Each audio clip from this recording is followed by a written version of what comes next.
Now we discuss about the manual strangulation. Manual strangulation में हमारे पास आती है थ्रॉटलिंग। थ्रॉटलिंग में एक आदमी दूसरे आदमी के गला दबा देता है अपने एक या दोनों हाथों का इस्तेमाल करते हुए। या फिर हमारे पास क्या आता है, मगिंग आता है। मगिंग के अंदर यानी कि एक आदमी अपनी कोहनी का या अपने घुटने का इस्तेमाल करते हुए उसकी यानी कि गर्दन दबा देते हैं, यानी कि नेक को कंप्रेस कर देता है, जिससे उसको सांस लेने में दुश्वारी होती है और उसकी मौत हो जाती है। इसको हम क्या कहते होते हैं, यानी कि सेरेब्रल एनोक्सिया।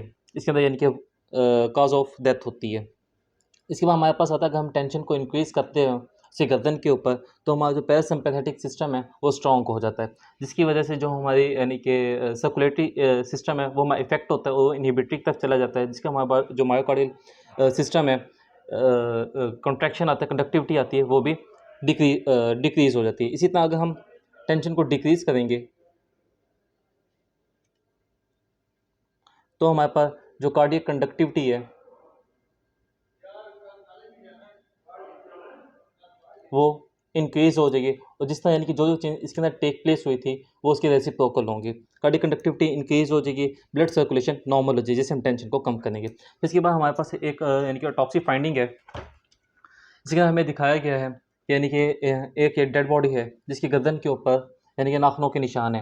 अगर कोई भी इंसान किसी दूसरे के इंसान का कत्ल करता है अपने हाथों का इस्तेमाल करते हुए, तो ऑब्वियस सी बात है यानी कि उसके यानी कि फिंगर मार्क्स उसके नेक के ऊपर आ जाएंगे। यानी कि अगर उसने ज़्यादा कंप्रेस किया है तो मे बी उसकी जो नेल्स हैं वो भी उसके निशान भी उसकी गर्दन पे हों, और हो सकता है जो डेड बॉडी के जो मांस है या जो स्किन है उसके फ्रेगमेंट्स उसके नेल्स के अंदर फंस जाएं। इसके बाद हमारे पास आता है कि कोई ऐसा करता है तो ऑब्वियस सी बात है हमारी जो स्किन है, फिशी का है, मसल शीथ है, मसल्स हैं, या रेट्रोफ्रेंजियल जो टिश्यूज़ हैं वो सारे के सारे डैमेज होते हैं, और इससे हमारी टंग भी इफेक्ट होती है। अगर हमें ज़रूरत पड़ती है कि हम डाइसेक्शन करें, अगर हमें डाइसेक्शन की ज़रूरत पड़ती है नेक की डाइसेक्शन करने की, तो सबसे पहले हमें इस चीज़ का ख्याल रखना चाहिए कि हम ऐसे डाइसेक्शन करें कि कोई भी हमारा जो एविडेंस है वो ख़राब ना हो। यानी कि हो सकता है कि ब्रूजेस वगैरह हैं, वो भी हमारे डैमेज और नहीं होने चाहिए। तो हमें सबसे पहले उसकी यानी कि एक्सरे वगैरह ले लेना चाहिए, प्रॉपर उसकी पिक्चर्स वगैरह लेनी चाहिए, और यानी कि अगर जब हम उसे डाइसेक्शन करें तो यानी कि ब्लड नहीं निकलना चाहिए, ना ही वो बहे। इसके बाद हमारे पास आता है यानी कि इसके अंदर जो मोस्टली अगर हम बात करें, कोई यानी कि अगर थ्रॉटलिंग करता है या मगिंग करता है, तो जो हमारे पास हाइराइड बोन होती है या हाइराइड बोन होती है, थायराइड कार्टिलेज, वो भी इससे इफेक्ट हो जाते हैं, वो डैमेज हो जाते होते हैं मोस्टली। यानी कि वो इसको जो यानी कि असर है वो इंटरनल एक्सटर्नली दोनों पे डिपेंड होता है। ब्रूज वगैरह भी हमारे जिस्म के उसके यानी कि नेक के ऊपर फॉर्म हो जाएंगे। अगर कोई इंसान है, किसी के ऊपर अटेम्प्ट ऑफ मर्डर हुआ है थ्रॉटलिंग के जरिए या मगिंग के, मगर वो बच गए हैं, तो उसकी भी फिर आगे दो टाइप्स होती हैं। एक होते हैं इरिवर्सिबल सेबल इस्कीमिया। अगर यानी कि काफ़ी देर तक उसके ऊपर यानी कि एफेक्सिया का अटैक रहा है, मगर उसके बाद यानी कि वो बच तो गया है, मगर जो उसके ब्रेन सेल्स हैं, नर्व सेल्स हैं, वो डैमेज हो गए हैं, वो परमानेंट डैमेज होते हैं। तो ये किसको लीड करता होता है, वेजिटेटिव स्टेट को लीड करता होता है। और दूसरी हमारे पास आती होती है रिवर्सिबल सेरेब्रल इस्कीमिया। कौन सी होती है हमारे पास? दो टाइप्स होती है, एक होती है रिवर्सिबल और दूसरी हमारे पास होती है रिवर्सिबल। जो रिवर्सिबल में होता है, इसके हमारे पास ये होता है यानी कि अगर इंसान को यानी कि कॉन्शियस नहीं है, मगर थोड़ी देर बाद यानी कि जिस तरह उसके ऊपर प्रेशर हट गया है तो वो दोबारा यानी कि अपने होश के अंदर आ गया, मगर उसके जो न्यूरॉन्स हैं वो डैमेज नहीं हुए, तो वो इंसान यानी कि नॉर्मल होता है दोबारा से। इसके साथ यानी कि अगर जो यानी कि नॉर्मल तो बेशक लाइफ गुजारेगा, मगर उसको हो सकता है कुछ दिनों के लिए उसकी यानी गर्दन के ब्रूजेस के निशान हो, उसके ऊपर यानी कि लाइगेचर मार्क भी हो, या उसके ऊपर हाथ का यानी कि चोट वगैरह के निशान भी हो, जो कि हमारे पास यानी कि 3 वीक्स तक तो लेते हैं इनके एपिडर्मिस उसको ख़त्म होने पे। उसके अलावा हम उसके हाइराइड बोन या थायराइड कार्टिलेज इफेक्ट हुई है तो एटलीस्ट 6 वीक्स वो लेता होता है अपना टाइम। टाइम लेगा तब जाके उसकी यानी कि हाइराइड बोन और थायराइड कार्टिलेज हील अप होंगे। अगर ये इस दौरान उसकी यानी कि हार्डनेस ऑफ साउंड भी होगी, उसको खाने में भी दुश्वारी हुआ करेगी। इसके बाद हमारे पास जो सेकंड आता है वो आता है चॉकिंग।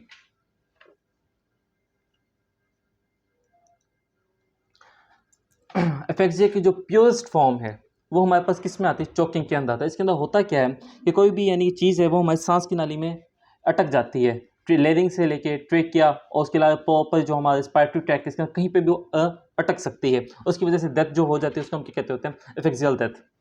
ये हमारे पास कौन सी फॉर्म है? प्योरेस्ट फॉर्म है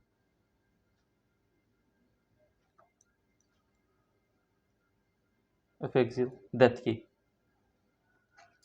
मोस्टली जो इसके अंदर केसेस हमें देखे गए हैं बच्चे होते हैं अगर यानी कि बच्चों की बात की जाए तो क्या करते होते हैं, मुंह के अंदर यानी कि कोई सिक्के वगैरह लिए होते हैं या मुंह में बटन वगैरह रख लेते हैं, तो यानी कि बाद में वो खेलते खेलते वो उसको निगल लेते हैं। उसके निगलने के दौरान वो उसकी सांस की नाली के अंदर अटक जाते हैं, जिसकी वजह से उसकी डेथ भी हो सकती होती है। ये तो होते हैं एक्सीडेंटल केसेस वगैरह में। एक्सीडेंटल यानी कि बच्चे को कॉइन्स वगैरह का इस्तेमाल करें। इसी अगर हम होमिसाइडल की बात करें तो यानी कि बच्चों को यानी कि कोई ऐसी चीज़ खिलाई जाती है ज़ोर ज़बरदस्ती से, यानी कि कोई भी इनके इन्फेंट्स हैं, अगर उनको इनके फोर्सफुली कोई भी चीज़ उनके मुंह में पुश की जाए माउथ में और वो उसको यानी कि इनगल्फ कर लें, तो हो सकता है वो उसकी सांस की नाली में अटक जाए और उसकी डेथ हो जाती है। तो ज़्यादातर लोग ऐसी चीज़ें होमिसाइडल में यूज़ करते हैं इन्फेंट्स के लिए। इन्फेंट्स केस में ज़्यादातर ये होमिसाइडल होता है। इसके बाद हमारे इट्रोजेनिक चॉकिंग।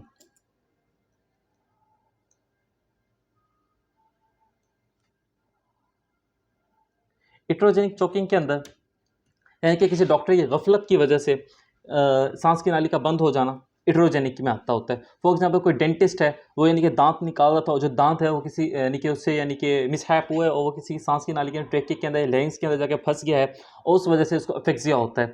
या फिर ऐसा होता है डॉक्टर ने कोई थॉट का ऑपरेट किया है और कोई कॉटन स्वैब वगैरह या कुछ भी सर्जिकल इंस्ट्रूमेंट उसके गले के अंदर अटक गया है और उसकी वजह से उसको अफेक्सिया हो जाता है या उसकी डेथ वगैरह हो जाती है, तो इट्रोजेनिक केसेस के अंदर आएगा। मैकेनिज्म इसके अंदर हमारे पास क्या होता है, एनॉक्सिक एनॉक्सिया होता है, रिफ्लेक्स कार्डिक इनहिबिशन हो जाती है। उसके अंदर टॉक्सिक फाइंडिंग में हमारे पास क्या होता है, जनरली जो हमारा पैथोलॉजिकल फिक्सिया होता है उसके अंदर कोई फॉरेन बॉडी की ट्रैकिया के अंदर या किसी भी रिस्पायरेटरी ट्रैक के हिस्से के अंदर पड़ा होता है, वो हमें मिल जाता होता है।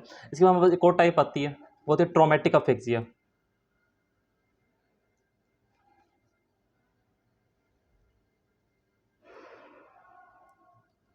ट्रोमेटिक अफेक्सिया के अंदर किसी भी यानी कि एक्सीडेंट की वजह से या किसी भी ट्रॉमा की वजह से अफेक्सिया का होना। इसके अंदर यानी कि मोस्टली जो हमें केसेस मिलते हैं वो हमारे पास है, यानी कि कोई भी एक्सीडेंट होता है, कार एक्सीडेंट होता है, क्या होता है यानी कि जो चेस्ट है वो स्टीयरिंग के ऊपर या फ्रंट डैशबोर्ड के ऊपर जाके लगता है, जिसकी वजह से रिब्स फ्रैक्चर हो जाती हैं और जो रिब्स हैं वो यानी कि फ्रैक्चर होने के साथ साथ लंग्स को भी रप्चर कर देती होती है, न्यूमोथोरैक्स वगैरह हो जाता होता है। ये हमारे पास किसके अंदर आता है, ट्रोमेटिक अफेक्सिया के अंदर।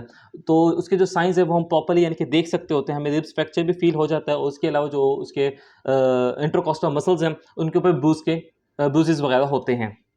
या फिर एक और होता है, कोई फीमेल है उसके साथ यानी कोई फोर्सफुल सेक्सुअल इंटरकोर्स किया जाए, हो सकता है उसकी वजह से भी उसकी डेथ हो सकती है। यानी कोई वो वीक है मगर उसकी रिब्स का ज़्यादा कंप्रेस हो गया, उसकी वजह से उसकी डेथ होती है। ये भी हमारे पास ट्रॉमेटिक अफेक्सिया के अंदर आता है। इसके बाद हमारे पास है ऑटोयोटिक एफेक्सियल डेथ।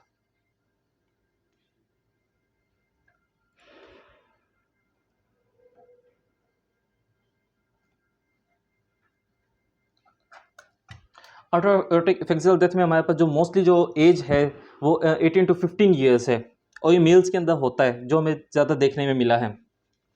यानी कि लोग कोशिश करते हैं, यानी कि 18 से 25 साल के दरमियान के लोग होते हैं, यानी कि वो फीमेल्स के कपड़े पहन लेते हैं या उस तरह के कोई अंडर गारमेंट्स वगैरह को यूज़ करते होते हैं और या रस्सी का इस्तेमाल करते होते हैं, अपने गले की रस्सी बांध लेते होते हैं या अपने पीनस के ऊपर कोई नोजेज़ वगैरह, नेक के ऊपर नोजेज़ वगैरह का यूज़ करते होते हैं। इसके बाई चांस यानी कि एक्सीडेंटली यानी कि उनकी डेथ हो जाती होती है, कोई यानी कि गर्दन के अंदर रस्सी अटक जाती है, सफोकेशन होती है, उनकी डेथ होती है। मोस्टली इसकी वजह क्या होती है, ऐसे केसेस के अंदर जो हमें जगह होती है वो आइसोलेटेड होती है, यानी कि वहाँ पे कोई और इंसान प्रेजेंट नहीं होता और उसके अलावा जब उसको प्रॉपर्ली एग्जामिन किया जाता है या फोरेंसिक रिपोर्ट्स देखी जाती हैं या जिस जगह पर साइट को चेक किया जाता है तो वहाँ पे हमें पोर्नोग्राफिक मटेरियल्स वगैरह ये सारी चीज़ें हमें मिलती हैं, जो हमें यानी कि इस चीज़ की तरफ नॉमिनेट करता था, ऑटो एरोटिक एफेक्सिया की तरफ।